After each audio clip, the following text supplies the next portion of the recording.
बुलाएंगे। This is not the democratic behave. Please गोला जी बैठिए, प्लीज प्लीज आप सब बैठिए। नहीं प्लीज प्लीज, मैंने माननीय गृह मंत्री जी को बुलाया बोलने के लिए। प्लीज प्रमोद जी, एक मिनट, पॉइंट ऑफ ऑर्डर क्या है आपको बताएं। लेट देम स्पीक, बोलिए पॉइंट ऑफ ऑर्डर क्या है। माननीय गृह मंत्री जी बोले, उनको पूरा अधिकार है आर्टिकल 75 में बोलने का। तिवारी जी बहिष्कार करने का तय कर आए हो क्या? मैं उससे कहीं कोई आपत्ति नहीं कर रहा। रूल क्या है? रूल एक सदन में प्रधानमंत्री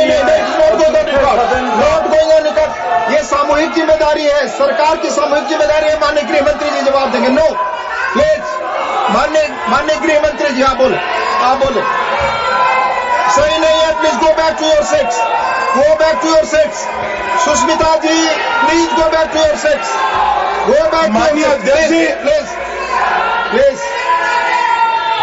माननीय गृह मंत्री जी बोले। सभापति महोदय, सिर्फ माननीय गृह मंत्री जी की बात हो जाएगी। आपका आचरण असंसदीय है। में पाकिस्तानी आतंकवादियों द्वारा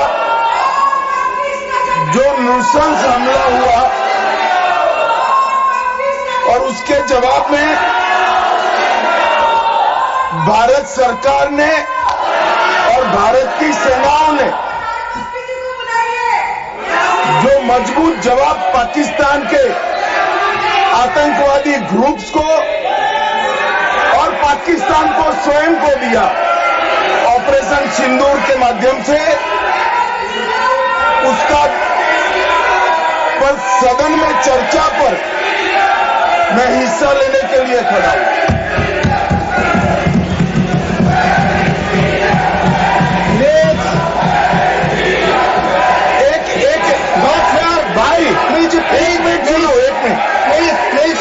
मैं आपका जवाब देना चाहता हूं। प्लीज हाँ यार, एक मिनट सुनो। एक मिनट अपनी भाषण नहीं करा। प्लीज, दिस इज माननीय अध्यक्ष पूछ रहे पीएम कहा है, इसका जवाब दे रहा हूं। एक मिनट सुनो भाई, आपकी जो डिमांड है उसी का जवाब दे रहा हूं।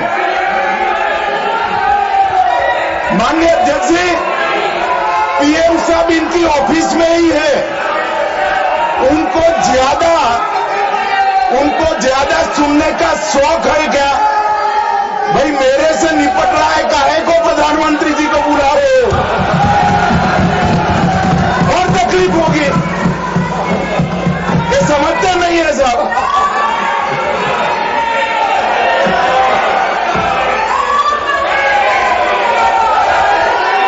माननीय सभापति जी, सबसे पहले पहलगांव हमले में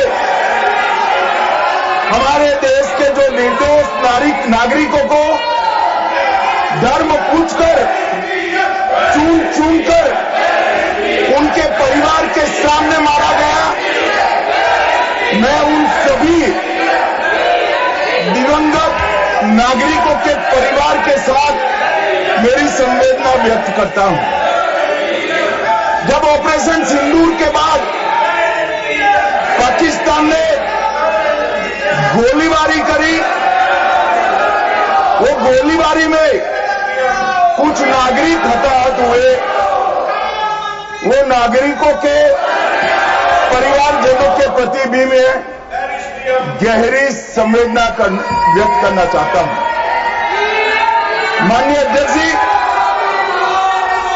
ऑपरेशन सिंदूर, ऑपरेशन महादेव, ये दोनों के लिए जिन सुरक्षा बलों ने भारत का सम्मान बढ़ाया है, वो सभी को मैं हृदय पूर्वक बहुत बहुत साधुवाद देना चाहता हूं। मैं सम्माननीय प्रधानमंत्री जी को भी बहुत बहुत अभिनंदन करना चाहता हूं कि इन्होंने देश की 140 करोड़ की जनता की जो इच्छा थी, उसका प्रतिघोष करते हुए सटीक जवाब देने की दृढ़ राजनीतिक इच्छा शक्ति बताई। इसके लिए मैं सम्माननीय प्रधानमंत्री जी को भी अभिनंदन करना चाहता हूं।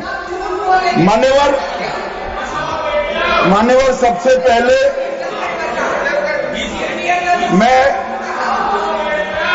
ऑपरेशन महादेव के बारे में बताना चाहता हूं। मान्यवर,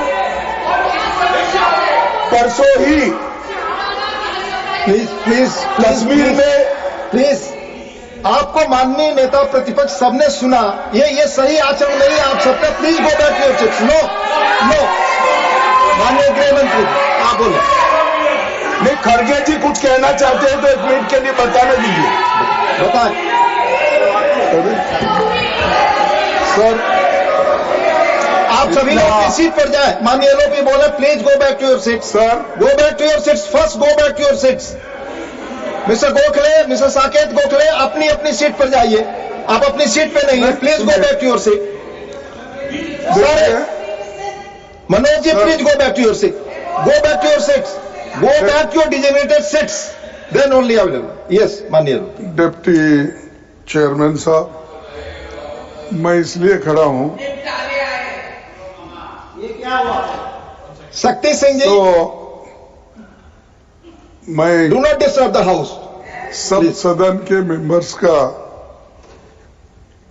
ये पहले से ही डिमांड थी कि 16 घंटे चर्चा होने के बाद हमको इस सदन में प्रधानमंत्री आकर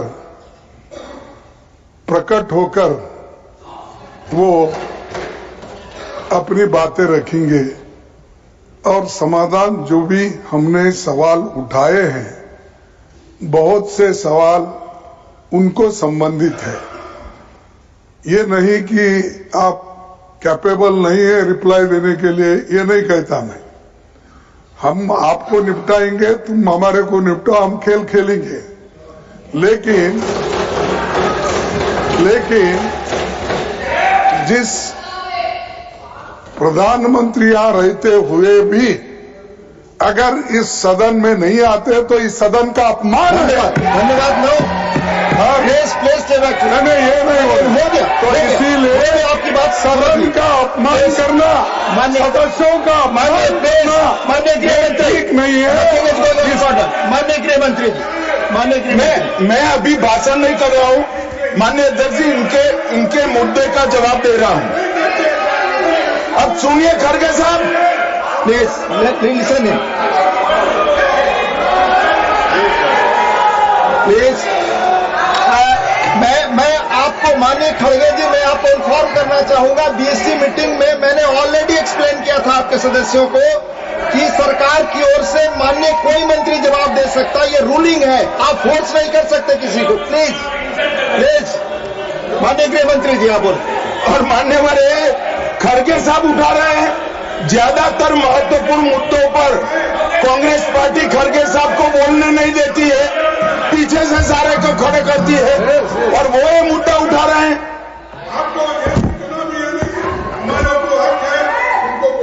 आपने बोल दिया। Please please please please let him speak. आपको मौका मिला, आपने बोला।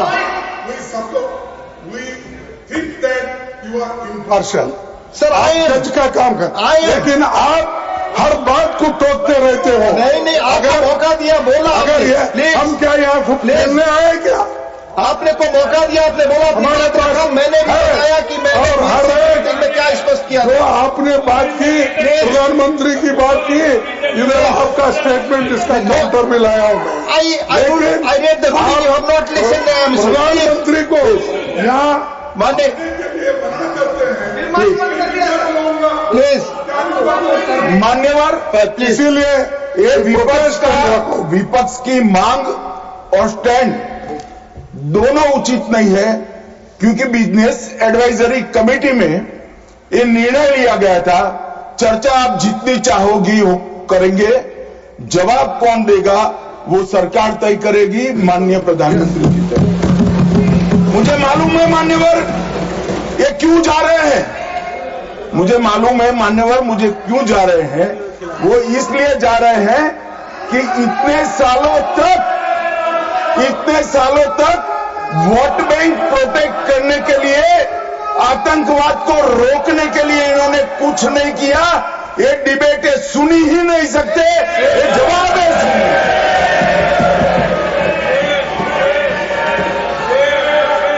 और जब भी ये कह रहे हैं और कोई लीडर ऑपोजिशन होता और ये बोलता तब तो मैं समझता, खड़गे साहब बोल रहे हैं। ज्यादातर महत्वपूर्ण चर्चाओं में कांग्रेस पार्टी उनके नेता को, लीडर ऑफ ऑपोजिशन को बोलने ही नहीं देती है। और वो मुद्दा उठा रहे हैं कि माननीय प्रधानमंत्री जी जवाब। मान्यवर, मैं सबसे पहले ऑपरेशन महादेव के लिए बताना चाहूंगा। परसों ही बहुत लंबे समय से चल रहे हुए एक ऑपरेशन का अंत आया और वो ऑपरेशन के तहत 3 आतंकवादी, सुलेमान उर्फे फैजल जट, अफगान और जिब्रान, वो तीनों हमारी सुरक्षा बलों ने इनको मौत के घाट उतारा। मान्यवर, सुलेमान ए श्रेणी का लश्कर ए तैयबा का कमांडर था। उसने पहलगांव हमले में उसकी ही राइफल से गोलियां चली थी। गगनगिर में भी उसकी राइफल से गोलियां चली थी और उसको हमारे सुरक्षा बलों ने कश्मीर छोड़कर पाकिस्तान भागने नहीं दिया। अफगान भी ए ग्रेड का लश्कर ए तैयबा का कमांडर था और जिब्रान भी उच्च आला दर्जे का लश्कर ए तैयबा का आतंकवादी था। मान्यवर, इससे स्पष्ट हो गया है कि ये आतंकवादी हमले में लश्कर ए तैयबा का हाथ था। इसके इशारे पर ही ये घटना हुई थी। और साहब देखिए, प्रधानमंत्री जी ने सेना को जो हुक्म दिया ऑपरेशन सिंदूर में, मैं बाद में बताऊंगा, उसने लश्कर ए तैयबा के हेडक्वार्टर को छिन्न विछिन्न कर दिया। इनको भेजने वाले भी मारे गए और जिन्होंने गोली चलाई थी वो भी मारे गए।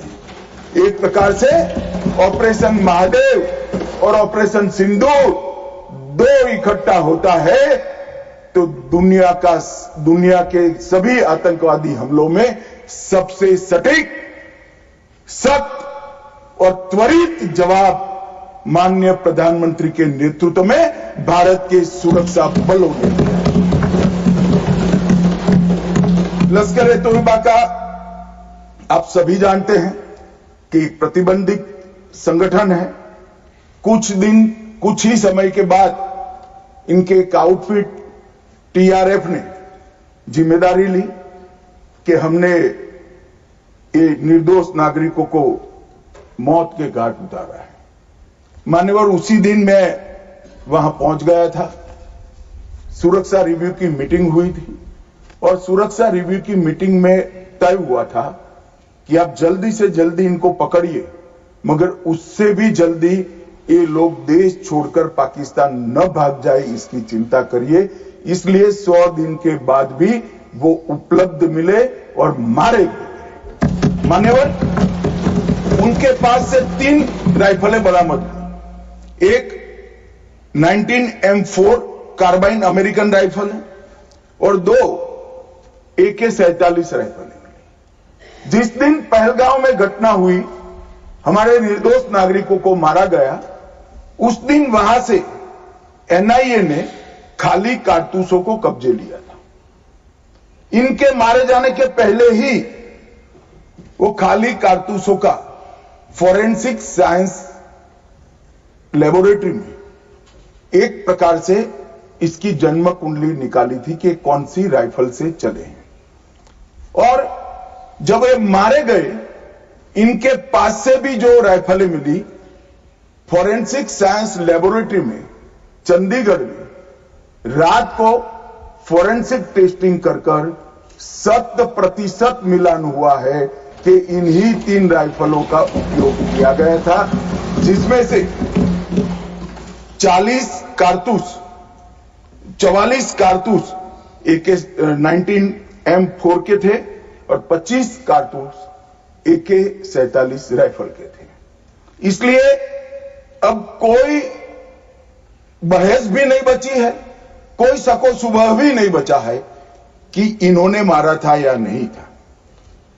NIA ने बहुत विगत जांच करी है मान्यवर, लगभग 1055 लोगों के स्टेटमेंट लिए हैं। इसके आधार पर इनके रेखा चित्र भी बनाए गए। उसके बाद ट्रैकिंग करते हुए 2 दिन जिन्होंने इनको आसरा दिया था वो ढोंक के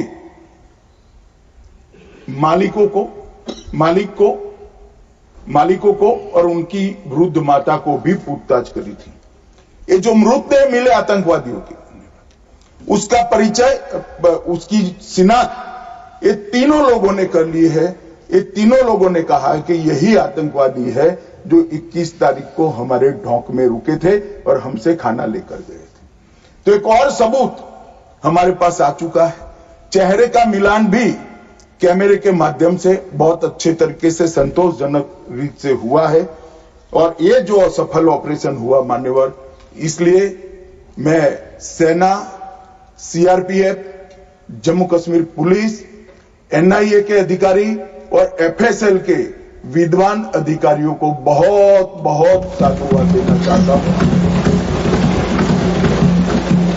और ये जो ऑपरेशन चला मान्यवर, IB द्वारा 22 मई को, मतलब लगभग 1 माह बाद हमें सूचना मिल गई थी कि ये जगह पे टेररिस्ट लोकेट है। उसके बाद IB और मिलिट्री इंटेलिजेंस ने और शिनाख्त करी और लगभग 22 जुलाई को इनके लोरा सेट को ट्रैक करने का काम समाप्त हुआ। एग्जैक्ट पिन पॉइंटेड लोकेशन को आइडेंटिफाई किया गया और फिर एक मीटिंग 4 पैरा, CRPF और जम्मू कश्मीर पुलिस तीनों के अफसरों की हुई और स्ट्राइक किया गया। तीनों आतंकवादी मारे गए हैं। कोइंसिडेंट देखिए मान्यवर, देश भर से मुझे बहुत एसएमएस आए थे, विशेषकर जो मारे गए थे उनके परिजनों का, कि इनके सर में गोली मारिएगा, जब भी मारे तब। तीनों के एनकाउंटर के वक्त तीनों के सर में ही गोली लगा है मान्यवर। मान्यवर, आज ये मारे गए 2 दिन पहले, अब बैठे नहीं हैं। चिदंबरम साहब को बैठना चाहिए था। उन्होंने सवेरे मेरे इस्तीफे की मांग के साथ एक प्रश्न उठाया कि भारत सरकार ने ऑपरेशन सिंदूर करा। ऑपरेशन सिंदूर इसलिए कहा कि ये पाकिस्तानी आतंकवादी थे, और पाकिस्तानी आतंकवादी थे इसका आपके पास सबूत क्या है? वो पूरी दुनिया में ऑपरेशन सिंदूर के जस्टिफिकेशन को चैलेंज कर रहे थे। मैं आज इस सदन के माध्यम से श्री चिदंबरम को पूछना चाहता हूं, आप किसको बचाना चाहते थे? पाकिस्तान को, लश्कर तैयबा को, ये आतंकवादियों को? अरे शर्म नहीं आती मान्यवर? और देखिए महादेव करता है तो क्या करता है। जिस दिन सवाल पूछा उसी दिन ये तीनों आतंकवादी ढेर हो गए और जवाब तो घटनाक्रम ने दिया। मगर ये कांग्रेस पार्टी की मानसिकता पूरी दुनिया के सामने चिदंबरम साहब ने उजागर कर दी। हमारी वोट बैंक के लिए हम पाकिस्तान का समर्थन करते हुए भी नहीं डरेंगे।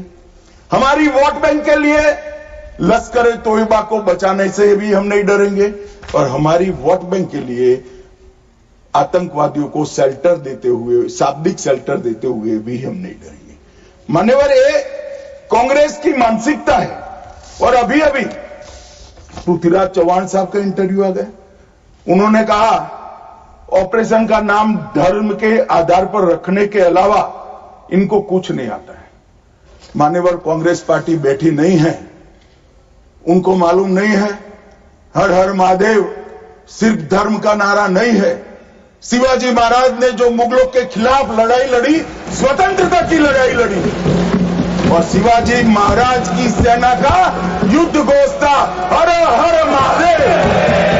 और ये प्रतीक है, ये प्रतीक है हर प्रकार के भारत पर के हमले का, भारत की संप्रभुता पर हमले का और भारत की सीमाओं पर अतिक्रमण के जवाब देने का। और मैं आज यहां से चौहान साहब को भी कहना चाहता हूं कि आप क्या नाम रखना चाहते थे, क्या नाम रखना चाहते, उसका जवाब दीजिए।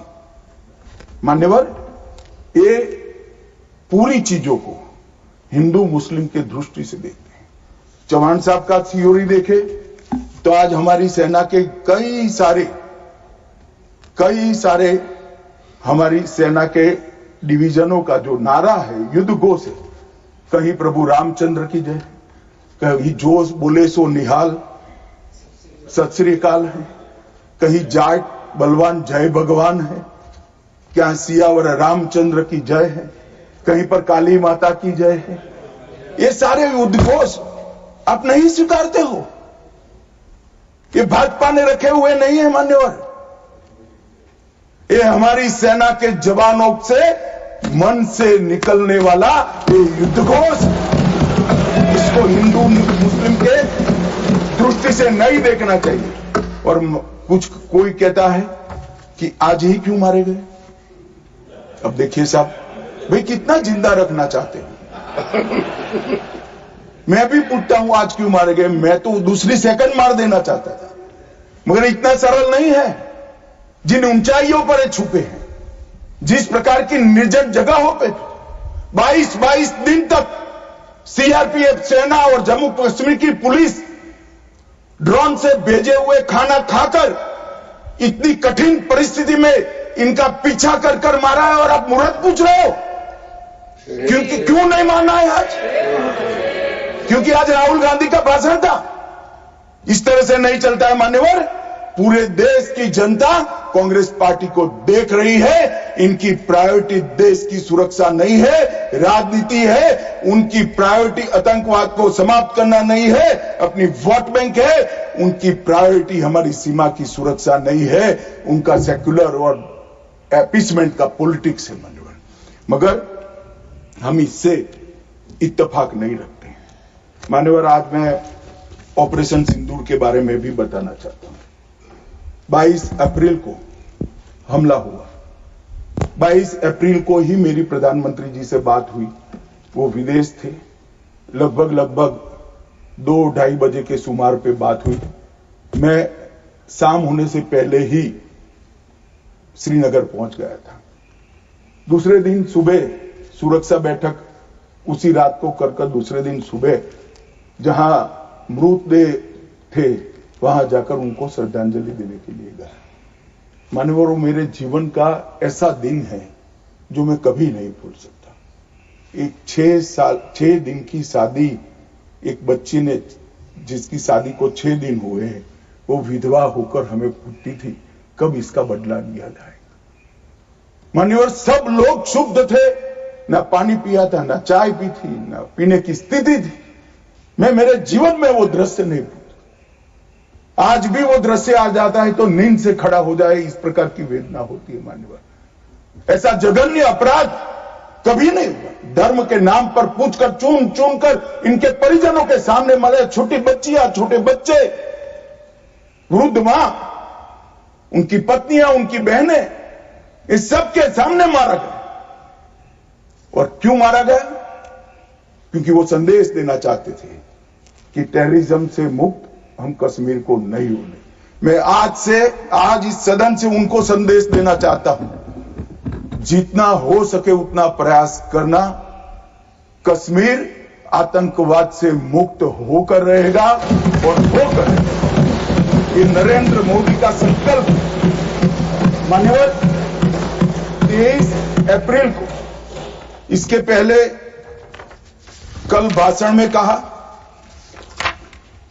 वहां पर आज भी बोले, मैं बैठा था कि 24 अप्रैल को मोदी जी चुनावी सभा करने गए थे। मैं सदन का रिकॉर्ड क्लियर हो इसलिए मोदी जी वो सभा में क्या बोले थे वो कहना चाहता हूं। मोदी जी ने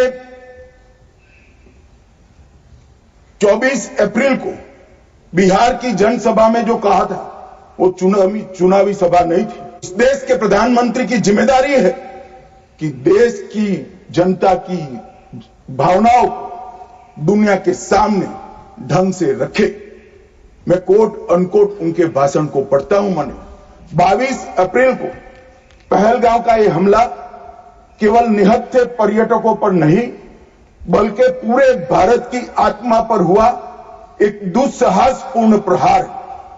आतंकवाद के प्रति दृढ़ और कड़ा रुख, आतंकवादियों और इस हमले की साजिश रचने वालों की कल्पना से भी बढ़कर उनको बड़ी सजा दी जाएगी। आतंकियों के बीच बची खुची जितनी भी भूमि है उसको मिट्टी में मिलाने का समय आ गया है। 140 करोड़ भारतीय इस बात के लिए एकजुट है कि आतंक के आकाओं की कमर तोड़ दी जाएगी।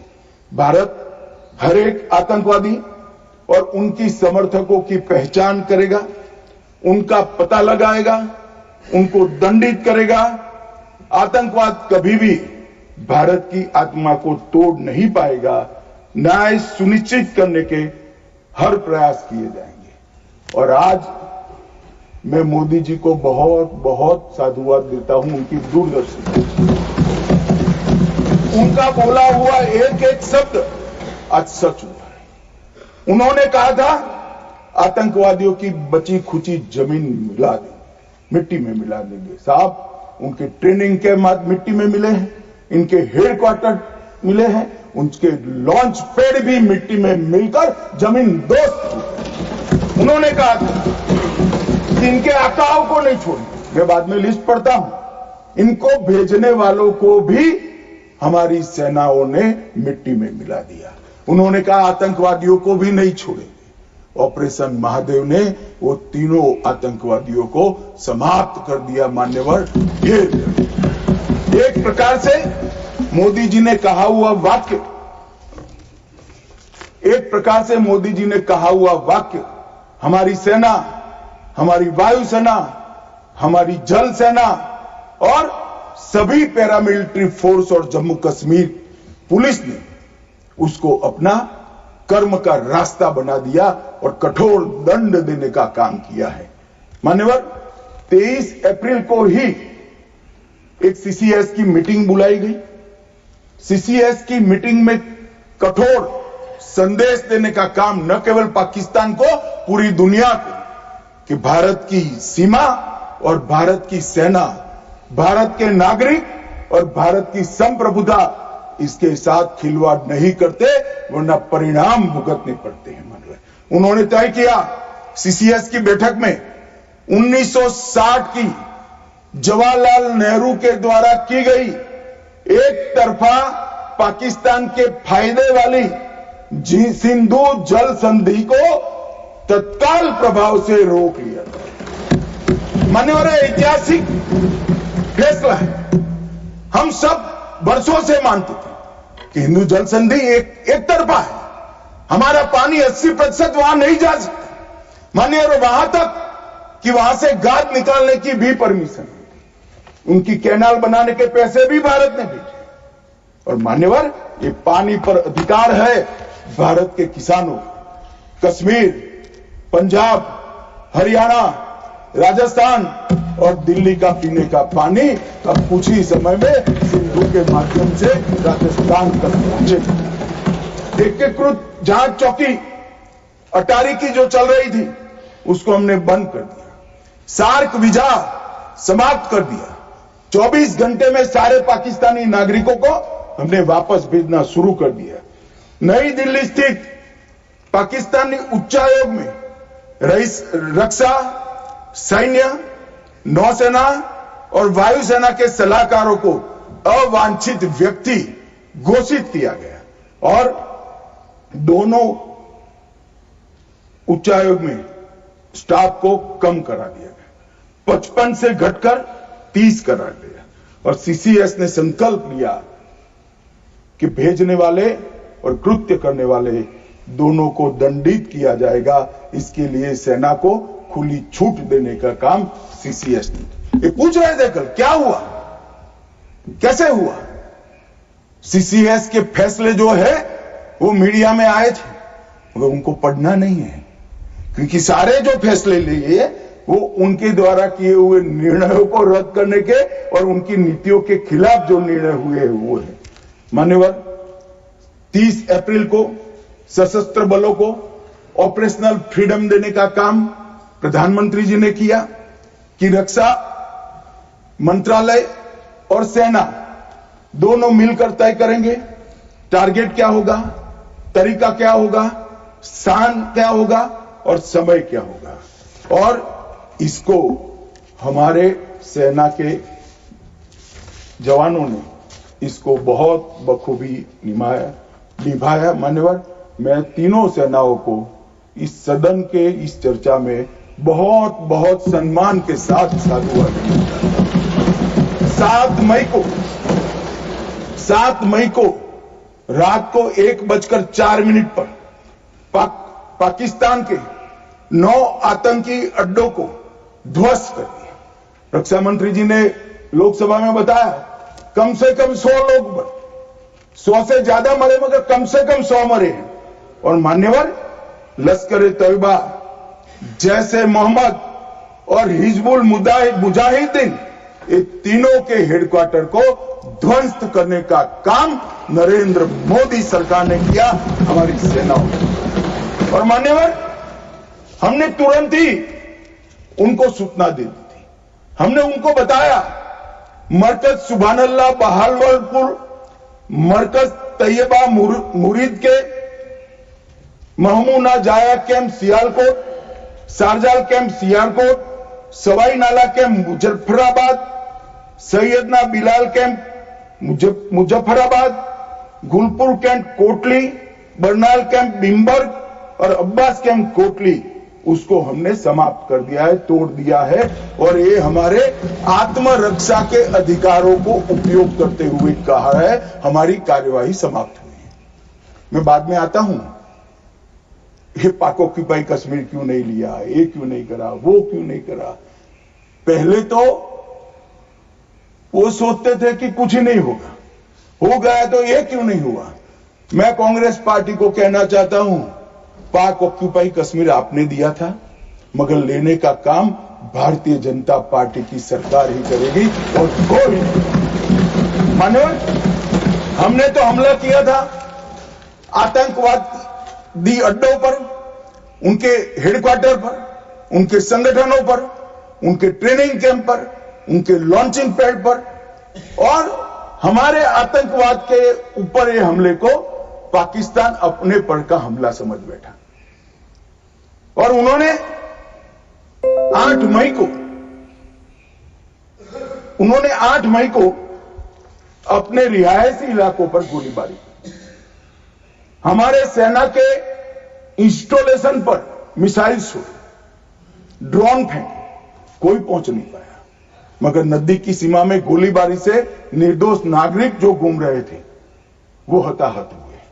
मान्यवर, फिर भी भारत ने संयम रखा। उन्होंने गुरुद्वारा तोड़ा, हम कुछ नहीं बोले। उन्होंने मंदिर तोड़ा, कुछ नहीं बोले। भारत ने तय कर लिया कि हम इसका जवाब उनकी रक्षा की क्षमता को क्षीण करने के लिए, कम करने के लिए करें। और इसलिए 9 मई को भारत की सेना ने 11 एयरबेस को ध्वस्त कर दिया, इनके डिफेंस इंस्टॉलेशन और एयरबेस।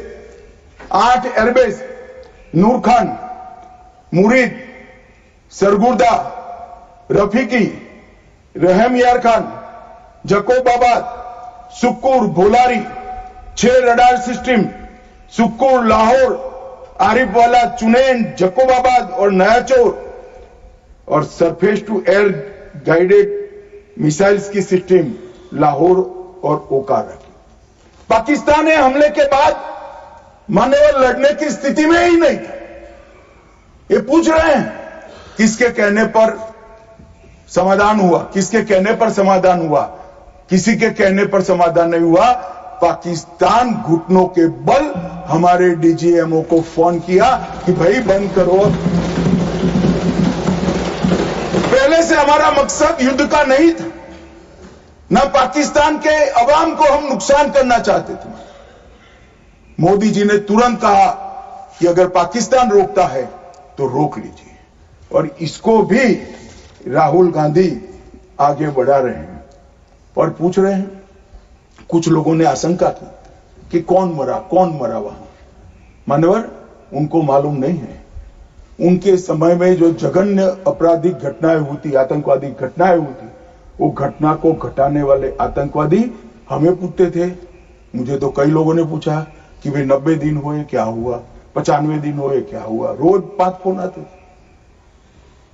मगर उनके समय में जो बड़ी बड़ी आतंकवादी वारदातें हुई थी, मुंबई ट्रेन ब्लास्ट से लेकर मुंबई पर हमले की, उसके आरोपी आतंकवादी हमारे ऑपरेशन सिंदूर में मारे गए। मान्यवर, ऑपरेशन हाफिज मोहम्मद जमील जैसे मोहम्मद का प्रमुख, मौलाना मसूद का बड़ा बहनोई, मुदस्सर खादियान मरकज तैयबा का प्रभारी, मोहम्मद हमजा जमील जैम और ऑपरेटिव मसूद अजहर का भतीजा, मोहम्मद यूनुस अजहर जैसे मोहम्मद का अमीर, मोहम्मद हसन खान जैम ऑपरेटिव, मोहम्मद हसन वो गंभीर रूप से घायल हुए हैं, जैम का वास्तविक प्रमुख अब्दुल मलिक, खालिद अबू अक्स और नोमान मलिक, ये सारे इतने घायल हुए हैं कि अब कुछ कर नहीं सकते। मान्यवर, ये जो हमला हुआ वो उन्होंने इनके दिल पर हमला किया है, आतंकवाद के दिल पर पहली बार प्रहार किया है। मान्यवर, पहले भी हमने सर्जिकल स्ट्राइक करी, एयर स्ट्राइक करी। एक प्रकार से सर्जिकल स्ट्राइक और एयर स्ट्राइक दोनों पाक ऑक्यूपाई कश्मीर में थी। मेरे जैसे लोग तो मानते हैं कि हमारी भूमि पर ही हमने हमला किया था, क्योंकि पाक ऑक्यूपाई कश्मीर इस सदन के द्वारा स्वीकारा हुआ संकल्प है कि पाक ऑक्यूपाई कश्मीर भारत का है। मगर पहली बार पाकिस्तान की सरहद में जाकर हमारी सेना ने पराक्रम दिखाया है और आतंकवादियों के अड्डों को, उनके ट्रेनिंग कैंप को और उनके लॉन्चिंग पैड्स को खत्म करने का काम किया है। मान्यवर, चिदंबरम साहब कल भाषण में बोले कि यह नहीं कहा जा सकता कि ऑपरेशन सिंदूर निर्णायक था। चिदंबरम साहब यहां है नहीं, मगर मैं उनको जवाब देना जरूर चाहता हूं कि चिदंबरम साहब, अगर 65 की लड़ाई निर्णायक थी क्या, तो फिर टेररिज्म क्यों फैला? 71 की लड़ाई निर्णायक थी क्या, तो टेररिज्म क्यों फैला? और अनेक बार जो कार्यवाही हुई वो निर्णायक थी क्या? मान्यवर, जब तक दुश्मन या तो डर नहीं जाता या सुधर नहीं जाता, कभी निर्णायक अंत नहीं आएगा। मान्यवर, इतने सालों तक उनको डराने की, दंडित करने की कोई प्रक्रिया ही नहीं हुई। क्यों डरेंगे वो? हम तो डोजियर पर डोजियर भेजते रहे, कभी उनको जवाब नहीं दिया। नरेंद्र मोदी ने जवाब दिया। मान्यवर, सर्जिकल स्ट्राइक करी, एयर स्ट्राइक करी और ऑपरेशन सिंदूर खौफ पैदा हो गया है। मुझे मालूम नहीं, मेरे पास सूचना नहीं, रात को भी जब जाते होंगे स्वप्न में हमारी मिसाइल से दिखाई पड़ती होगी। ये डर से ही शांति होती है, ये सुधरने वाले लोग नहीं है। मान्यवर, मगर चिदंबरम साहब कहते हैं कि आतंकी पाकिस्तान से आए थे, इसका सबूत क्या है? चिदंबरम साहब, सबूत तो हमारी एजेंसियों ने ढूंढ लिया। अब आप क्या बोले थे, इस पर क्या बोलना चाहते? मान्यवर, इनके चिदंबरम जी के कार्यकाल में ही अफजल गुरी की फांसी जब तक वो गृह मंत्री नहीं गए नहीं हुई। मान्यवर, बंबई का हमला, बंबई के हमले के बाद आज ये दिग्विजय सिंह चले गए हैं, उन्होंने कहा है तो आरएसएस ने कराया था। मान्यवर, ये क्या बोल रहे हैं? किसके लिए बोल रहे हैं? किसको बचा रहे हैं? क्या कहना चाहते हैं? और हिंदू टेरर का सगुफा किसने छोड़ा? मैं आज दुनिया के सामने, देश की जनता के सामने गर्व से कहता हूं कि हिंदू कभी टेररिस्ट नहीं हो सकता। हम कभी टेररिस्ट नहीं होते। क्या कहना चाहते हैं? फर्जी टाइप के केस बनाए, एक भी केस अदालत में नहीं टिका। देशभक्त संगठनों पर आरोप लगाए आपने, सिर्फ आपकी छिछोरी राजनीति के लिए, क्षुल्लक फायदे के लिए। और फिर क्या कर लिया? फिर भी हार गए। हारे तो ना। और अब हर रोज कह रहे हैं कि आप हमेशा है नहीं, आप हमेशा नहीं रहेंगे, आप हमेशा का तो मुझे मालूम नहीं साहब। मैं 61 का हुआ हूं। 14 से 30 साल तक भारतीय जनता पार्टी की ही सरकार रहने वाली है। मैं चिदंबरम साहब को कहना चाहता हूं, आप वोट डाल दो, भारतीय जनता पार्टी की सरकार में जीने। 30 साल तक भारतीय जनता पार्टी की सरकार रहेगी। मान्यवर, मैं 2015 में बोला था हमारी उड़ीसा कार्यकारिणी में, भुवनेश्वर कार्यकारिणी में। अब ये 5 साल गिन लो तो 15 तो हो ही गए और 15 भी हो जाएंगे। मान्यवर, भारतीय सेना के लिए कभी भी इन्होंने तैयारियां नहीं की। चीन के कई जवानों ने चीन की लड़ाई के बाद लिखा, हमारे पास बंदूक छोड़िए, कारतूस छोड़िए, नमक, चीनी और माचिस भी उपलब्ध नहीं थी। घनघोर ठंड में पहनने के लिए हमारे लिए ठंड के कपड़े भी नहीं थे। मान्यवर, आज वही सेना ब्रह्मोस से लैस है। आकाश उनके मिसाइलों को तोड़ देता है मान्यवर। और पाकिस्तान की पूरी एयर डिफेंस सिस्टम हमारी सेना आधे घंटे में उसको मलबे में बदलकर रख देती है मान्यवर। ये नरेंद्र मोदी के शासन में, मोदी जी के शासन में 11 साल में परिवर्तन। गोली नहीं बना पाते थे। मैं बाद में बताता हूं, लाखों करोड़ों का सामान हम बना रहे हैं, विदेश में भेज रहे हैं, एक्सपोर्ट कर रहे हैं। हमारी सेना का काफी सारा कई सारी चीजें हमने ब्लैकलिस्ट कर दी, इंपोर्ट नहीं कर सकते।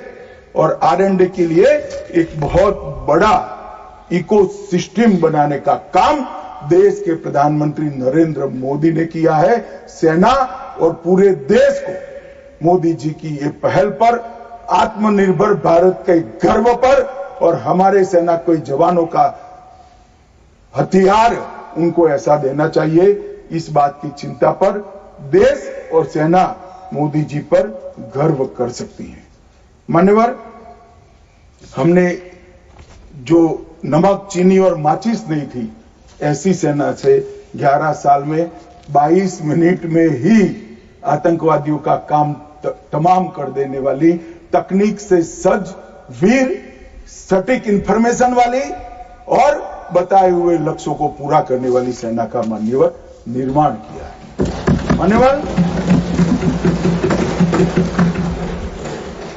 ये हमला कल्पना कर लीजिए, कांग्रेस के राज में हुआ होता तो क्या होता। अभी तो भाजपा सरकार है, NDA सरकार है, मोदी जी प्रधानमंत्री है। तीनों ने क्लीन चिट देने में 100 दिन लगा दिए। अगर कांग्रेस की सरकार होती तो पाकिस्तान को तुरंत क्लीन चिट मिल जाएगा। रक्षा मंत्रालय की जगह विदेश मंत्रालय काम करता। रातों रात जेरोक्स मशीनों पर डोजियर तैयार होते, डोजियर वहां भेजते थे और फिर चर्चा करते शर्म अल शेख में, और कुछ नहीं करते साहब। और ये हमें सवाल पूछ रहे, कोई अधिकार नहीं है कांग्रेस पार्टी को, भारतीय जनता पार्टी को आतंकवाद के बारे में सवाल पूछने का। मान्यवर, इस देश के अंदर आतंकवाद फैला, पनपा, बढ़ा, तो इसका एकमात्र कारण कांग्रेस की सरकारों की लचर और तुष्टीकरण से युक्त वोट बैंक की राजनीति रही है मान्यवर। और आज हमारा सौभाग्य है कि एक ऐसा नेतृत्व है जो ब्रह्मोस मिसाइल्स भेजता है, डोजियर नहीं भेजता है मान्यवर। और नेतृत्व सम्मानीय मोदी। मान्यवर, ये संघर्ष विराम के लिए भी कई सारे कह रहे हैं। मैंने कल सुना रहा, पीओ का क्यों नहीं लेंगे, इतना उछल उछल कर बोलते थे। और ये यहां पर काफी विद्वान लोग बैठे, इनको कुछ संसद की मर्यादा, संसद में बात करने का तरीका, मतलब वास्तविक चीजें बोलने की पद्धति कुछ नहीं सिखाते माने। मैं आज पूरे देश के सामने बात करना चाहता हूं। मान्यवर, ऑपरेशन सिंदूर युद्ध नहीं था। यूएन चार्टर के अनुच्छेद 51 के चैप्टर 7 के तहत हमने आत्मरक्षा के लिए बल प्रयोग का जो हमारा अधिकार है उसको उपयोग किया था। 22 अप्रैल को पहलगाम में आतंकवादियों ने जो हमला किया, हमारे निहत्थे नागरिकों को मारा और इसके जवाब में आतंकवादियों की पूरी इकोसिस्टम तोड़ने का हमारा अधिकार है। जो विश्व के सभी देशों ने हमारे अधिकारों को स्वीकारा है, वो अधिकार का हमने उपयोग किया था। और जब पाकिस्तान ने ही कहा कि हमें संघर्ष नहीं करना है, तब हमने इसको स्वीकारा। और कहते थे, मैं बाद में बताऊंगा मान्यवर, वो हमें कहने लगे कि भाई क्यों करा, ये ले लेते वो ले लेते। मैं बाद में जब आपके समय में जो घोषित युद्ध हुए, ये तो घोषित युद्ध नहीं था मान्यवर, मगर घोषित युद्ध हुए कांग्रेस के समय में, इसमें आपने क्या किया है वो बाद में मैं मान्यवर बताता हूं। उसके पहले मैं आतंकवाद के परिदृश्य पर, जम्मू कश्मीर का आतंकवाद का परिदृश्य और देश का परिदृश्य, इस पर बताना चाहता हूं।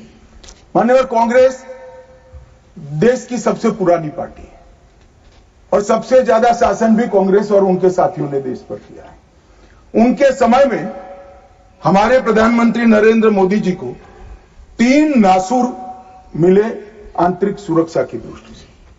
पहले कश्मीर का आतंकवाद, नॉर्थ ईस्ट की इंसर्जेंसी और वामपंथी उग्रवाद नक्सलवाद, ये 3 नासूर मिले। और 30 से 40 वर्ष तक ये नासूर भारत की धरती को रक्त रंजित करते रहे।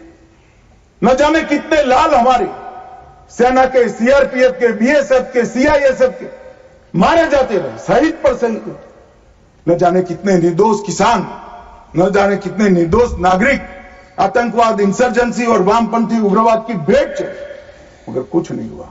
आज मैं कहना चाहता हूं मान्यवर, कश्मीर के उग्रवाद के बारे में बाद में आता हूं। नॉर्थ ईस्ट इंसर्जेंसी और वामपंथी उग्रवाद दोनों क्षेत्र में हिंसा में 75% की कमी लाने का काम नरेंद्र मोदी। मैं इस पर बहुत ज्यादा बोलना नहीं चाहता क्योंकि आज ये विषय नहीं है, परंतु कश्मीर के अंदर जो आतंकवाद था वो मैं इस पर जरूर बोलना चाहता हूं।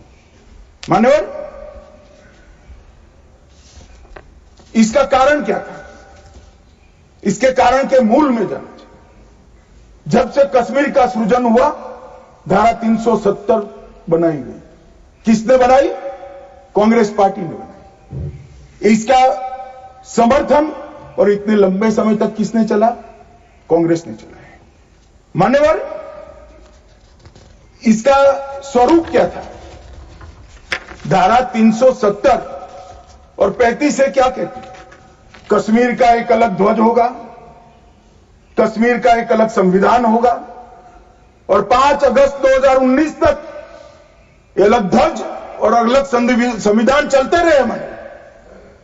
हमारी पार्टी के पहले राष्ट्रीय अध्यक्ष श्यामा प्रसाद मुखर्जी ने इस धारा 370 के लिए अपना बलिदान देने का काम किया, उनकी हत्या कर दी। और क्या हुआ? इससे हमेशा अलगाववाद को पोषण मिलता रहा कि हम भारत के बाकी राज्यों जैसे नहीं है, हमें कुछ और मिल सकता है, हमारा तो संविधान अलग है, हमारा राष्ट्रध्वज अलग है। तो हर युवाओं को बरगाले, उनको उकसाने का मौका हमने पाकिस्तान और कश्मीर के अंदर पहले अलगाववाद की बात हुई, फिर आजादी की बात हुई और वो ही आतंकवाद का मूल बना मान्यवर। और इसके बाद धार्मिक कट्टरता बढ़ाने वाले सारे संगठन इनकी तुष्टीकरण की नीति के कारण चलते रहे मान्यवर। जमायत-ए इस्लामी, कई सारे संगठन जो बच्चों में, युवाओं में, किशोरों में धार्मिक कट्टरता पर बढ़ाते रहे, अलगाववाद बढ़ाते रहे, चलने दिया बैन लगाएंगे तो हमारी वोट बैंक नाराज हो जाएगी। मान्यवर, इसके साथ साथ पाकिस्तान ने टेरर ग्रुप बनाए और ये टेरर ग्रुप के प्रवक्ता, इसका नाम है हुर्रियत कॉन्फ्रेंस। हर टेरर ग्रुप ने अपना एक ग्रुप, सिविलियन ग्रुप बनाया, इसके साथ चर्चा करते रहे और उनके परिणाम स्वरूप यहां आतंकवाद बढ़ता गया। मान्यवर, मैं आज स्वर्गीय शम्मी कपूर को भी कोट करना चाहता हूं। शम्मी कपूर जी, मैं पार्टी का अध्यक्ष था तब मिलने आए। उन्होंने कहा, अमित भाई, मेरा जब गोल्डन पीरियड था, मेरा साल का 30% टाइम कश्मीर में जाता था, इतना शूटिंग होता था कश्मीर, और मैं वहां के लोगों को मिला हूं। प्रोग्रेसिव सोसाइटी थी, महिलाएं प्रोग्रेसिव थी, धर्मनिरपेक्ष बात करते थे, सूफी संतों की बात करते थे, वहां पर कश्मीरी पंडित भी मिलते थे। आज मैं देख रहा हूं कि वो बच्चियां पथराव कर रही है। क्या हो गया, किसने बिगाड़ा? तब मैं इसके नीचे गया था मान्यवर, तब मालूम पड़ा कि ये जमाते इस्लामी ने पूरी शिक्षा, प्राथमिक शिक्षा पर कब्जा जमा कर रखा था और बच्चों के दिलो दिमाग के अंदर जहर घोलना शुरू किया, तब जाकर ये स्थिति हुई। मगर कोई भी कभी भी ये कांग्रेस इसके मूल में नहीं गई और मान्यवर धीरे धीरे ये बढ़ता गया। मान्यवर, नरेंद्र मोदी जी ने तय किया कि ऐसा नहीं चल सकता और 5 अगस्त 2019 को यही ऐतिहासिक सदन में धारा 370 और 35 को समाप्त, और उसके बाद शुरू हुआ टेररिज्म को फैलाने वाले, अलगाववाद फैलाने वाले टेररिस्ट और इनकी इकोसिस्टम संपूर्ण सफाई का एक युग शुरू हुआ। मान्यवर, धारा 370 35 से हटाए गए, जीरो टेरर प्लान बना, एरिया डोमिनेशन की योजनाएं बनी, कैपेसिटी बिल्डिंग की योजनाएं बनी, मल्टी लेवल डिप्लॉयमेंट लगाया गया, तकनीक का उपयोग बढ़ाया गया, जेल प्रबंधन बढ़ाया गया, ड्रोन रोधी सिस्टम और गन तैनात किए गए। मान्यवर, हम सब ने देखा, देश की जनता ने देखा, कई आतंकवादी मारे गए, 10-10 हजार के जनाजे निकले। मान्यवर, हमने कठोर निर्णय लिया, आतंक में लिप्त किसी भी व्यक्ति का जनाजा नहीं निकलेगा, जहां मरेंगे वही दफना किया। और मान्यवर, इस वक्त कांग्रेस पार्टी ने विरोध किया, फारूक अब्दुल्ला जी की पार्टी ने विरोध किया, आतंकी समर्थन को चूम चूर कर नौकरियों से निकाला गया, पासपोर्ट और गवर्नमेंट कॉन्ट्रैक्ट के हेतु इनको अघोषित किया गया। 75 पाकिस्तानी समर्थक सरकारी कर्मचारियों को ड्यू लीगल प्रोसेस से बर्खास्त करा दिया गया। बार काउंसिल सस्पेंड कर भारत के संविधान को मानने वाली बार काउंसिल प्रस्तावित की गई। यूएपीए अदालतों की स्थापना हुई और लगभग मई 22 से लेकर मई 25 तक 2267 प्रकरण यूएपीए के दर्ज हुए। इनकी पूरी टेरर फाइनेंस की इकोसिस्टम को ध्वंस किया। एनआईए और ईडी ने बहुत अच्छी कार्रवाई की, कई एसओपी बनाई गई और 347 संपत्तियों को जब्त कर दिया गया। एक और जमाते इस्लामी और ऐसे संगठनों को हमने बंद करने का काम किया और दूसरी ओर मान्यवर इनकी इकोसिस्टम को भी हमने समाप्त कर दिया। मैं आज इस सदन के रिकॉर्ड के लिए बैन किए हुए संगठनों का लिस्ट पढ़ना चाहता हूं। द रेजिस्टेंस फ्रंट टीआरएफ जिसने घटना करी थी, People's Anti Fascist Front, Tehreek ul Mujahideen, Jamaat ul Mujahideen, Jammu Kashmir Ghaznavi Force, Khalistan Tiger Force, हिब्ज ut Tahrir, Jamaat e Islami, Jammu Kashmir Liberation Front, Jammu Kashmir Democratic Freedom Party, Muslim League Jammu Kashmir, Tehreek Hurriyat, Muslim Conference Sumji Group, Jammu Kashmir National Front, Jammu Kashmir People Front League, Jammu Kashmir People's League, Jammu Kashmir Ittihad Musalman Awami action committee और इसके साथ साथ सीख फॉर जस्टिस और पीएफआई को भी हमने बैन कर दिया। और मान्यवर, परिणाम क्या हुआ? परिणाम ये हुआ 2010 में 10 से 15 की एवरेज ऑर्गेनाइज टॉन पिल्टिंग, हमने भी दृश्य देखे हुए जो समूह कपूर ने चिंता की थी। छोटी छोटी बच्चियां पथराव करती थी। 2564 सालाना होते थे, 2564 पथराव की घटना हुई थी। 2024 के बाद एक भी घटना नहीं हुई। ऑर्गेनाइज हड़ताल जिसका वो लोग ऐलान करते थे, पाकिस्तान के बैठे हुए हुर्रियत के आका सालाना 132 दिन घाटी बंद रखते थे। 3 साल से एक भी हड़ताल का ऐलान नहीं हुआ है, हिम्मत नहीं है। टॉन पेल्टिंग में नागरिकों की मृत्यु, 112 नागरिक मारे जाते थे, अब 0 मारे जाते हैं। सिक्योरिटी फोर्स का इंजर्ड, साल में 6235 सिक्योरिटी फोर्सेस इंजर्ड होती थी, अब 0 हो गई है। मान्यवर, इसके साथ साथ ये पूछ रहे थे, अभी वो शिवसेना की सदस्य भी पूछ रहे, क्या आतंकवाद समाप्त हो गया?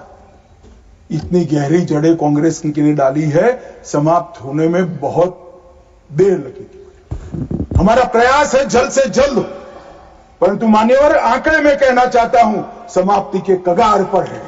आपको पसंद नहीं आएगा मगर समाप्ति के कगार पर। पहले 2004 से 14 तक कुल घटनाएं 7217 हुई।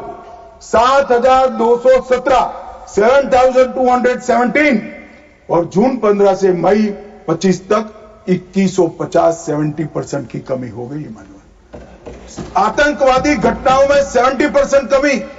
नागरिकों की मृत्यु 1770 हुई थी, अब नागरिकों की मृत्यु 357 हुई है। मान्यवर, 80% की कमी।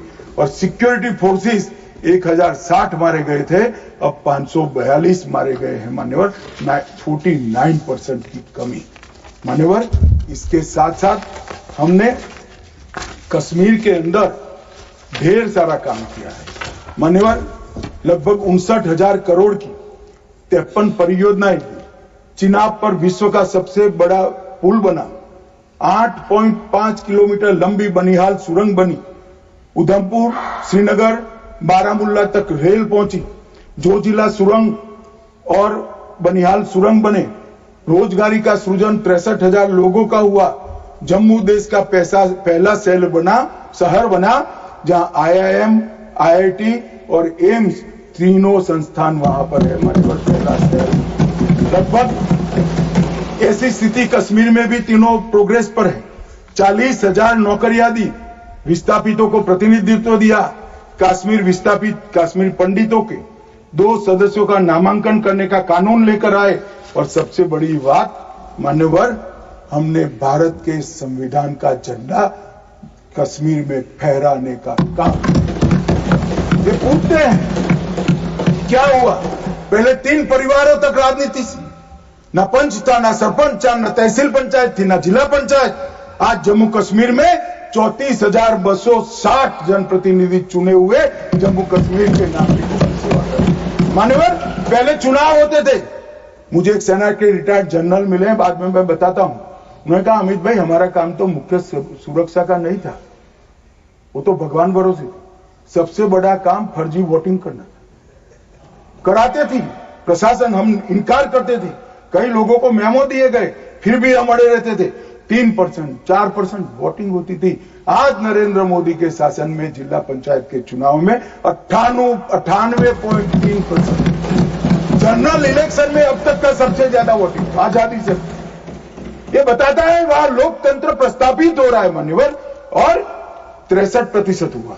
और 1,000 करोड़ से रुपए से ज्यादा पैसा पंचायतों को सीधा देने का काम किया। मगर मान्यवर, क्यों हुआ? मैं आज पूरे सदन को बताना चाहता हूं। मैं भी इस बात को कभी उजागर नहीं किया, मगर मुझे लगता है मौका भी है और दस्तूर भी है। जब से प्रधानमंत्री की कुर्सी संभाले, तब से उनके दिलो दिमाग पर कश्मीर की शांति का भूत था। अहरनीश सुधर। मान्यवर, 2015 में पार्टी का अध्यक्ष बना। मोदी जी ने मुझे जनरल सिन्हा के घर पर भेजा। जनरल सिन्हा जो कई साल तक कश्मीर में सेवा की, नॉर्थ ईस्ट में भी सेवा की, एनसीआर में रहते थे। मैं 3 दिन उनके घर पर बैठा, उन्होंने पूरी डिटेल बताई। फिर कश्मीर से जुड़े हुए 25 लोगों की अलग अलग सूची दी। इनके साथ मैंने घंटों चर्चा की थी और मोदी जी ने भी अनेक लोगों को बुलाकर चर्चा की। अगर मोदी जी करते हैं वो बताते नहीं, मगर मुझे कुछ तो मालूम है, क्योंकि काफी सरपंच को मिले थे, इनकी मिनट्स मेरे पास आई थी। पार्टी की दृष्टि से युवाओं से मिले थे, धार्मिक नेताओं से मिले थे, जम्मू के लोगों को मिले, घाटी के लोगों को मिले और नेशनल कॉन्फ्रेंस के एमपीओ को भी मिले थे। और ढेर सारा मंथन 2014 से चलता था। वो मंथन अंत में कश्मीर के अंदर आज मैं विश्वास के साथ कह रहा हूं साहब, आतंकवाद समाप्ति के कगार पर है। आतंकवाद समाप्ति के कगार। एक जमाना था कि पाकिस्तान को आतंकवादी पाकिस्तान से भेजने ही नहीं पड़ते, हमारे कश्मीर के युवा हाथ में हथियार उठा लेते। मगर आज मैं 6 माह का रिकॉर्ड इस सदन को बताता हूं। 6 माह में आतंकवादी संगठनों में एक भी कश्मीरी युवा की भर्ती नहीं हुई है और जो मारे जा रहे हैं वो सारे पाकिस्तानी। क्योंकि जम्मू कश्मीर के अवाम ने मोदी जी की नीतियों को स्वीकारा है। पहले कभी नहीं हुआ था कि आतंकवादी कोई बड़ा कृत्य करते थे, घाटी में इसका विरोध होता है। मैं आज घाटी की जनता को, जम्मू की जनता को बहुत बहुत साधुवाद देना चाहता हूं। एक भी गांव ऐसा नहीं था घाटी का जहां ये पहलगाम हमले का विरोध नहीं। और जब तिरंगा घर पर फहराने की बात होती है, जिनके बच्चे आतंकवाद की भेंट चढ़ गए, वो मां बाप भी तिरंगा फहराते हैं। और मान्यवर, आतंकवाद पर तो कांग्रेस को बोलने का अधिकार ही नहीं है। मान्यवर, मैं आज सदन के सामने डिटेल रखना चाहता हूं। अटल जी की सरकार ने निर्णय किया था कि आतंकवाद को समाप्त करें। काफी मंथन हुआ। मंथन के बाद तय हुआ कि मजबूत कानूनी संरचना खड़ी करनी पड़ेगी जिससे इनको सजा कराई जाए। कानूनी संरचना खड़ी करने के लिए पोटा का कानून लाना, एक कांग्रेस पार्टी ने विरोध किया। मैं आज वो है नहीं, मगर पूछना चाहता हूं, पोटा का कानून का विरोध किसको बचाने के लिए किया था? खैर, उन्होंने तो विरोध किया, राज्यसभा में गिर गया। अटल जी का संकल्प मजबूत था, भाजपा का संकल्प मजबूत था। पोटा कानून संयुक्त सदन सेशन में पारित कर दिया गया और पोटा का कानून आया, इसका अमल शुरू। मान्यवर, एक कांग्रेस पार्टी ने इसके एक घोषणा पत्र में लिखा कि हम पहली कैबिनेट में पोटा का कानून रद्द कर देंगे। अब मैं तो कई बार ऐसा सोच ही नहीं सकता, तो मुझे लगा ये झूठ मूठ का वादा कर रहे। और मान्यवर देखिए, पहली कैबिनेट में ही इन्होंने पोटा के कानून को रद्द कर दिया।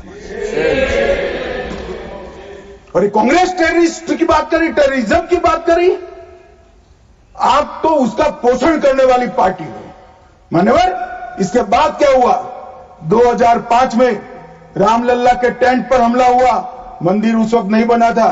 मुंबई लोकल ट्रेन में 7 धमाके हुए, 187 लोग मारे गए। डोडा में हमले हुए, 34 हिंदू मारे गए। हैदराबाद में धमाके हुए, 44 लोग मारे गए। 2005 रामलल्ला का टेंट, 2006 मुंबई ट्रेन, डोडा 2006, 2007 2 बम धमाके हैदराबाद में, 44 लोग मारे गए। 7 यूपी में धमाके हुए, 13 लोग मारे गए। 8 रामपुर सीआरपीएफ कैंप पर हमला हुआ। 2008 आर्मी के काफिले पर हमला हुआ, 10 नागरिक मारे गए। 2008 आतंकी हमला हुआ, 246 लोग मारे गए। 2008 जयपुर में 8 बम धमाके। 2008 अहमदाबाद में 21 बम धमाके। 2008 दिल्ली में 5 बम धमाके। 2010 जर्मन बेकरी बम धमाका। 2010 वाराणसी में बम धमाका।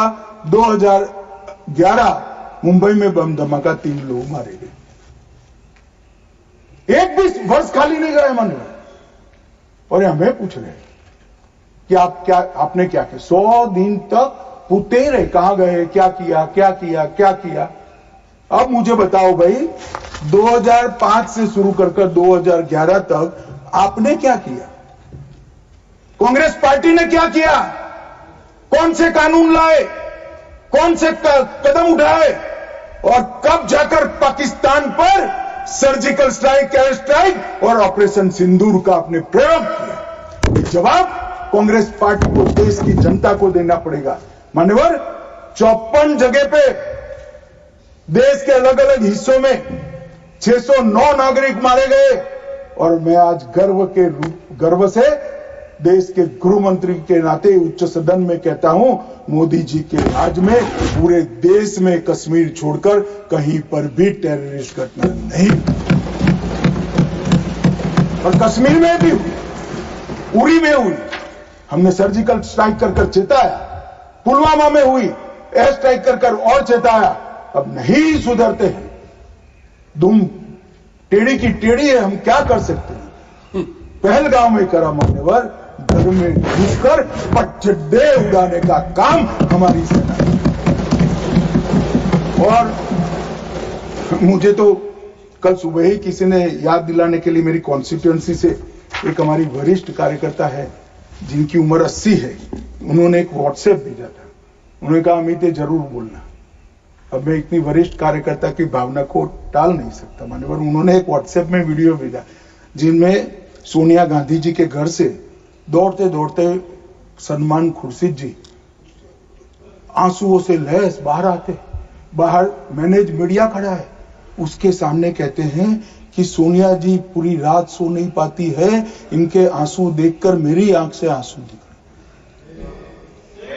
ठीक है भाई, किस लिए आंसू बहाएंगे? बाटला हाउस में वो पाकिस्तान प्रेरित आतंकवादी मारे गए, उसके लिए। अरे सोनिया जी, आंसू बहाना था तो बाटला हाउस एनकाउंटर में जो मोहन शर्मा शहीद हुआ, इसके लिए बहाते। आप किसको प्रोटेक्ट करें? वोट बैंक का एक खेल। मुझे पूछते रहे साहब, 90 दिन तक भाग गए, आप क्या कर रहे हो? 25 दिन हो गए, 35 दिन हो गए, 40 दिन हो गए, सिंदूर इसका जवाब नहीं, आतंकवादी कहां गए?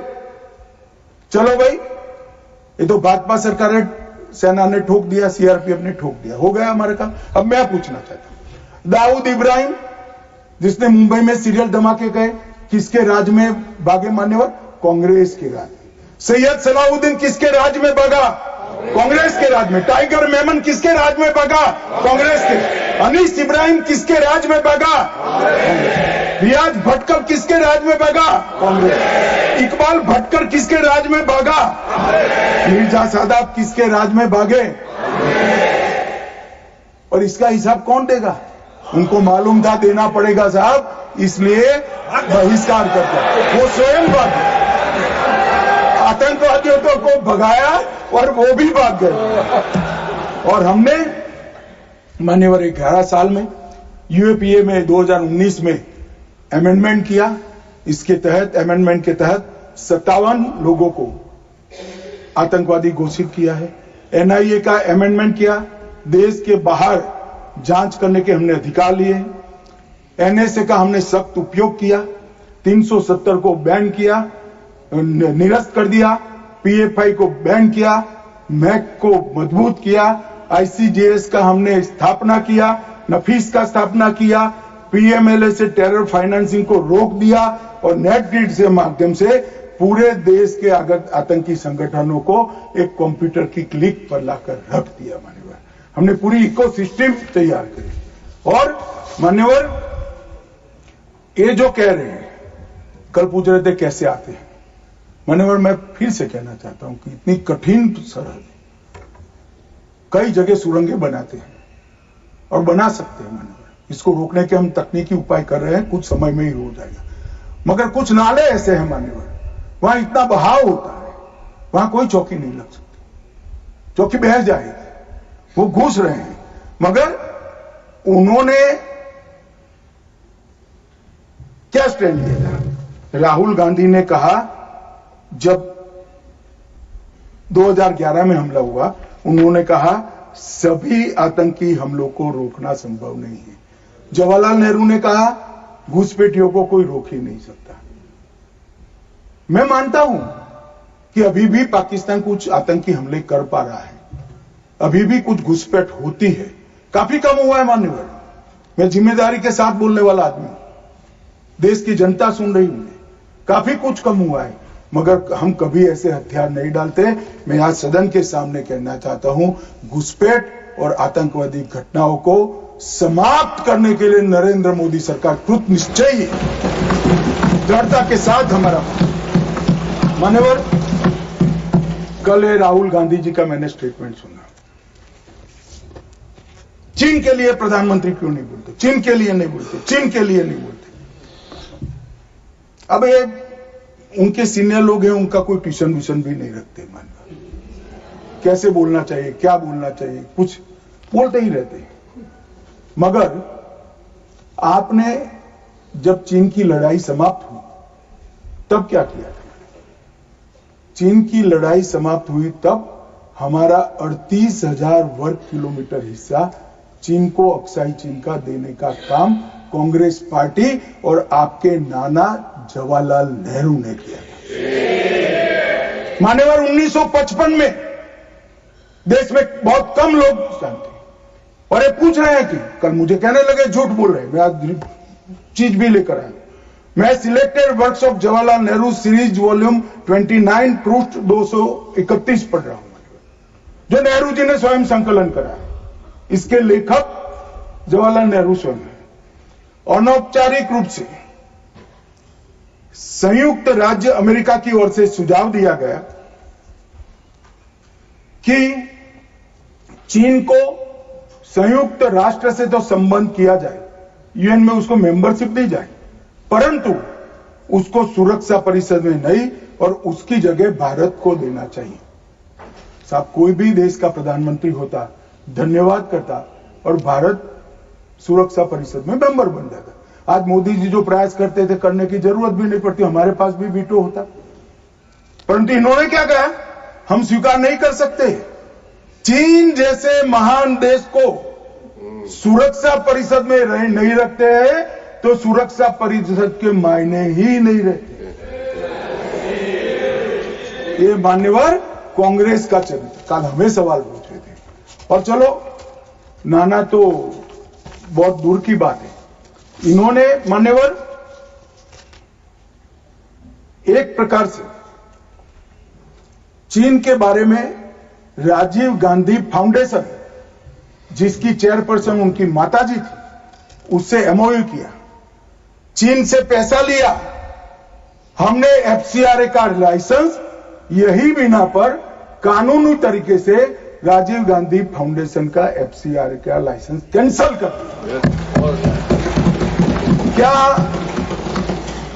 राहुल गांधी देश की जनता को एक प्रेस कॉन्फ्रेंस कर बता सकते हैं कि चीन के साथ क्या एमओयू हुआ था? मान्यवर, हम जब हमारे सेनानी चीन की सेना के आंखों में आंख डालकर डोकलाम में सीना चौड़ा कर कर खड़े थे, तब ये चीन के राजदूत के साथ गुपचुप मीटिंग स्वयं राहुल गांधी ये तो पीढ़ियों से चीन प्रेम चला रहा है। हिंदी चीनी भाई भाई से शुरू हुआ, सोनिया गांधी के राजीव गांधी फाउंडेशन से गुजरता हुआ चीन के राजदूत की मीटिंग तक आया। मान्यवर, और ये हमें कह रहे हैं कि आपने चीन का नाम नहीं दिया। अरे भाई, जब देना है तब देंगे। और हमारे विदेश मंत्री ने बहुत मजबूती के साथ इसका जवाब दिया। हर चीज प्रधानमंत्री को बोलने की जरूरत नहीं है, मगर आप देश की जनता को बताओ जरा, क्या एमओयू हुआ था, कितना पैसा लिया गया, चीन के राजदूत के साथ युद्ध की स्थिति में कैसे बात कर सकते हो? और आप प्रतिपक्ष के नेता हो और 30,000 स्क्वायर किलोमीटर भूमि चली गई, और साहब इरिस्पॉन्सिबिलिटी देखे, कहते हैं वहां घास का तिनका भी नहीं उगता। अब नेहरू जी का सर मेरे जैसा था सर, तो हमारे महावीर त्यागी थे, उन्होंने कहा कि साहब आपके सर पर भी एक बाल नहीं है, क्या इसको चीन भेज दे? क्या रिस्पॉन्सिबिलिटी है, कितने इरिस्पॉन्सिबल जवाब। और अभी संधि की बात करें मान्यवर, मैं 71 के युद्ध में हमारा विजय हुआ, इंदिरा जी प्रधानमंत्री थी, बहुत अच्छा काम हुआ, विजय हुआ। 93,000 पाकिस्तान के सैनिक युद्धबंदी थे। 93,000 पाकिस्तानी सैनिकों को शिमला समझौते में लौटा दिया। पाक ऑक्यूपाई कश्मीर नहीं मांगा।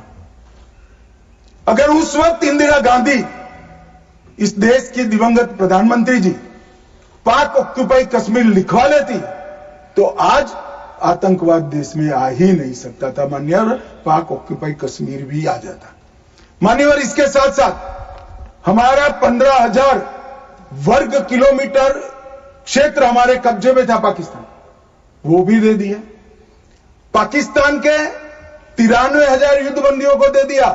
हमारे सिर्फ 54 पकड़े गए थे, वो वापिस नहीं आए। आज भी उनके परिवारजन उनकी राह देख रहे हैं। मान्यवर, क्या संवेदनशीलता है, क्या समझौता किया आपने। और साहब, जनरल मानेक साहब, जिनको 71 युद्ध का आर्किटेक्ट कहा जाता है, उन्होंने एक इंटरव्यू में कहा था, जनरल मानेक साहब के इंटरव्यू में कहते हैं, शिमला में भुट्टो ने भारत के नेतृत्व को मूर्ख बनाया। वो इंटरव्यू अंग्रेजी में, इसलिए मैं कोट अनकोट पढ़ा था। I told her, into bracket उन्होंने छापा है Indira Gandhi, that I told her that he, into bracket Bhutto, I told her that he has made monkey out of you.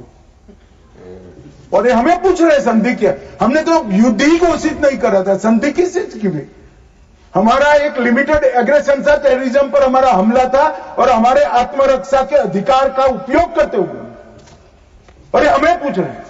चिंता मत करो राहुल गांधी, पाक ऑक्यूपाई कश्मीर की चिंता है ना, भारतीय जनता पार्टी ही ला देगी पाक ऑक्यूपाई।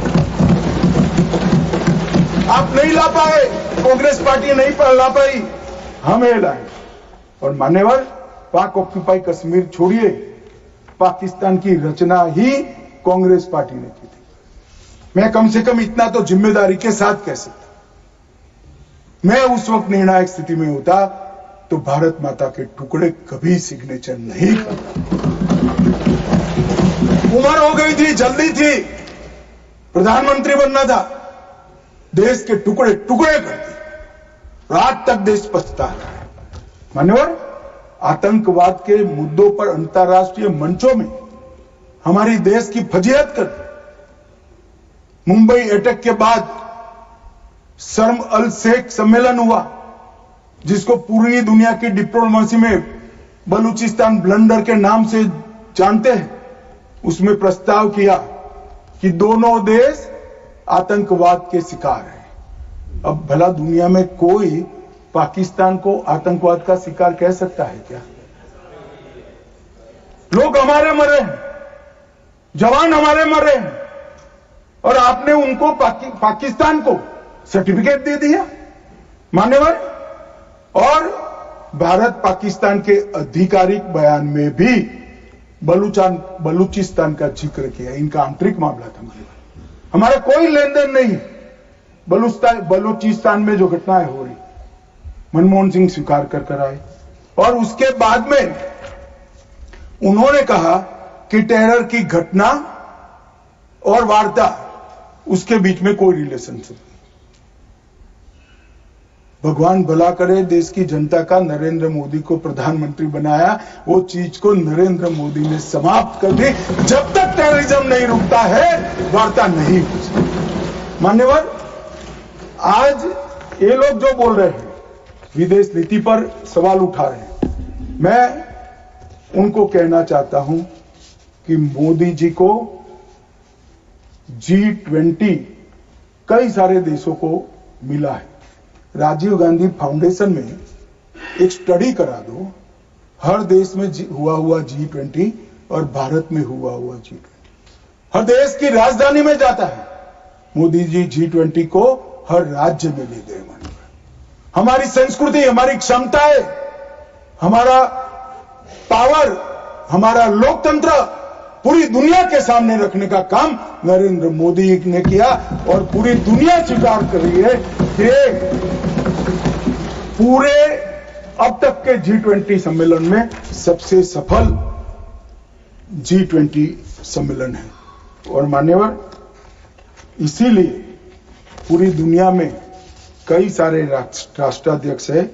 मान्यवर, किसी भी देश के राष्ट्राध्यक्ष को 27 देशों का सर्वोच्च नागरिक सम्मान मिला, और ये विदेश नीति की बात है। 27 देश अपने सर्वोच्च नागरिक सम्मान से नरेंद्र मोदी को सम्मानित करते हैं। भाई साहब, ये सम्मान नरेंद्र मोदी जी का नहीं है, भारत के प्रधानमंत्री का है, भारत की 140 मोदी जी ने देश को सम्मान दिला है, देश की 140 करोड़ जनता को गौरवान्वित किया है। तो मोदी जी का नेतृत्व जो है भावुक नहीं है। भावुक नेतृत्व होता है वो रोने भी लगता है, कई बार शकम भी हो जाता है। मोदी जी का नेतृत्व संवेदनशील भी है, निर्णायक भी है और दृढ़ भी है। मैंने देखा है कोरोना 370 ऑपरेशन सिंदूर ये सारा छोड़ दो, कोरोना में मैंने देखा है इससे बड़ी आफत इस सहस्त्राब्दी में भारत पर नहीं आई थी। अड़ीग होकर अपने रास्ते पर चलते रहे, और जब कोरोना समाप्त हुआ पूरी दुनिया ने कहा सबसे अच्छा प्रबंधन भारत ने किया। और उसका कारण जब ढूंढा गया, मैं भी स्टडी करने वाले कुछ लोगों को मिला था मान्यवर, जब कारण पूछा गया, स्टडी किया गया, तो सबने कहा कि पूरे विश्व में कोरोना के सामने सरकारें लड़ती थी, हमारे यहां प्रधानमंत्री, भारत सरकार, राज्य सरकार और 140 करोड़ लोग एक साथ कोरोना के सामने लड़ते थे। मजाक उड़ाते, घंटी बजाने से कोरोना चला जाएगा, दिया जलाने से चला जाएगा, कर्फ्यू करने से अपने आप चला जाएगा।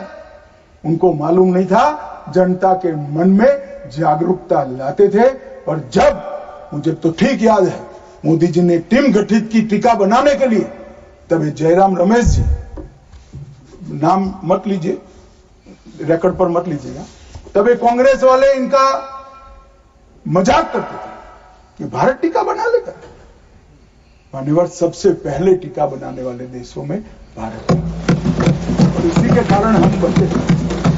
मान्यवर, 11 साल में समग्र दुनिया ने भारत की क्षमता को स्वीकारा है। भारत 11वें नंबर से चौथी सबसे बड़ी अर्थव्यवस्था बना।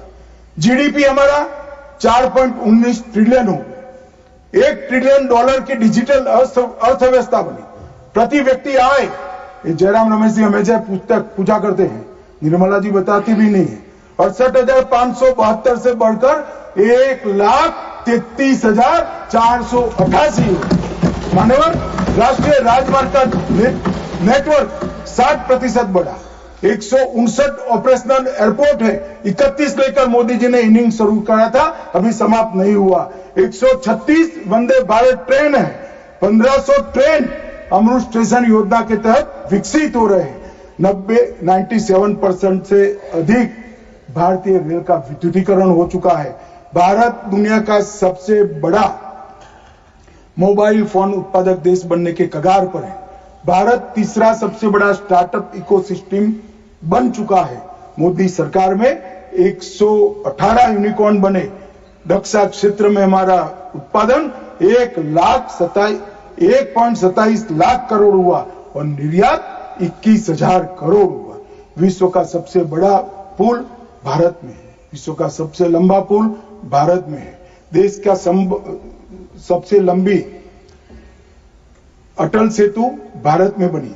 भारत का पहला वर्टिकल लिफ्ट रेल पुल मोदी जी के समय में हुआ और सबसे बड़ा एनएच भी मोदी जी के समय में बना। और सबसे बड़ी उपलब्धि, कई पीढ़ियों से गरीबी जिनको डस रही थी मान्यवर, 60 करोड़ लोगों को घर में बिजली, गैस, शौचालय, शुद्ध पीने का पानी, 5 किलो अनाज और 5 लाख तक का इलाज देने का काम। ये नहीं समझ रहे। आपकी जो इच्छा हो मैं मान्यवर एनालिसिस के साथ इस सदन में जिम्मेदारी के पूर्वक कहना चाहता हूं, जब भी भारत की आजादी का इतिहास 25 साल के बाद शताब्दी के वर्ष लिखा जाएगा। ये मोदी एरा स्वर्ण अक्षरों से लिखा जाएगा, किसी ने समझा। और मान्यवर, कई सारे चीजें जो भारत के स्वाभिमान से साथ जुड़ी थी, हमारे इतिहास के साथ, हमारी संस्कृति के सम्मान के साथ, वो सारी चीजों को इन्होंने 75 साल तक लटका कर रखा। मैं आज एक लिस्ट पढ़ना चाहता हूं। अचीवमेंट जो हुए, आर्थिक विकास हुआ है, प्रजा का आत्मगौरव उड़ा है। आर्टिकल 370 को हमने हटा दिया, 3 तलाक समाप्त कर दिया, यूसीसी शुरू हो चुका है, राम मंदिर का निर्माण अयोध्या में रंग चंग के साथ हो गया, न्यू एजुकेशन पॉलिसी में मातृभाषा में शिक्षा पर हमने बल दिया, काशी उज्जैन शारदा पीठ करतारपुर कॉरिडोर बनाए, राजपथ का नाम बदलकर कर्तव्य पथ रख दिया, योग को वैश्विक पहचान दिलाई, नया नौसिक सैनिक चिन्ह वीर छत्रपति शिवाजी महाराज के निशाने पर रखा, संसद के अंदर सेंगोल की स्थापना की, राष्ट्रीय युद्ध स्मारक का स्वदेशी निर्माण किया, अंडमान और निकोबार द्वीप समूह के नाम बदलकर सुभाष बाबू और परमवीर चक्र विजेता बने हुए हमारे सेनानियों पे साथ रखे। और इसके साथ साथ कई सारी उपलब्धियां ये एरा में हुई। माने और सबसे बड़ी उपलब्धि है 2047 में मुझे एक विदेशी पत्रकार ने कहा, मैं लंबा बैठा था, मैं उनकी थॉट प्रोसेस को जानना चाहता। अब मैं जो सुनना चाहता था तीसरे ही वाक्य में आ गया कि अब भारत को कोई रोक नहीं सकता। तो मैं उनको पूछा क्यों? उन्होंने कहा अब तक भारत ने अपना लक्ष्य ही तय नहीं किया था, कैसे अचीव करता। मैंने बोला अब क्या हुआ कि मोदी जी ने तय कर दिया कि जब 100 साल का भारत होगा, आजादी के 100 साल होंगे, तब विश्व में हर एक क्षेत्र में हम नंबर 1 पर होंगे और महान भारत। और मान्यवर, मुझे मालूम है मोदी जी का भाषण, मोदी जी का संदेश आज 140 करोड़ भारतीयों का संकल्प बना हुआ है और मुझे विश्वास है 140 करोड़ भारतीयों पर और हमारे युवाओं पर। शायद हम में से काफी लोग 2047 में नहीं होंगे, परंतु 2047 में जो भी भारतीय होंगे वो देखेंगे कि विश्व में भारत नंबर 1 बन चुका है। मान्यवर, भारत को नंबर 1 बनना है तो हमारी बाहरी सुरक्षा और आंतरिक सुरक्षा बहुत महत्वपूर्ण है। ऑपरेशन सिंदूर की चर्चा में मैं देश की जनता को कहना चाहता हूं, युद्ध होता है तो हमला वहां पर से भी होता है, यहां से पर एक भी हमला ऐसा नहीं जाएगा जिसका जवाब दिया नहीं जाएगा और आतंकवाद को हम समाप्त कर रहेंगे। 31/3/26 को नक्सलवाद समाप्त हो जाएगा, इसमें किसी को शंका नहीं। अंत में जिन सदस्यों ने इसमें हिस्सा लिया है, बहुत सम्मान के साथ उनका धन्यवाद कर और फिर से एक बार ऑपरेशन महादेव में जिन्होंने हिस्सा लिया है वो सभी को पूरे सदन की ओर से और व्यक्तिगत मेरे रूप से बहुत बहुत साधुवाद देता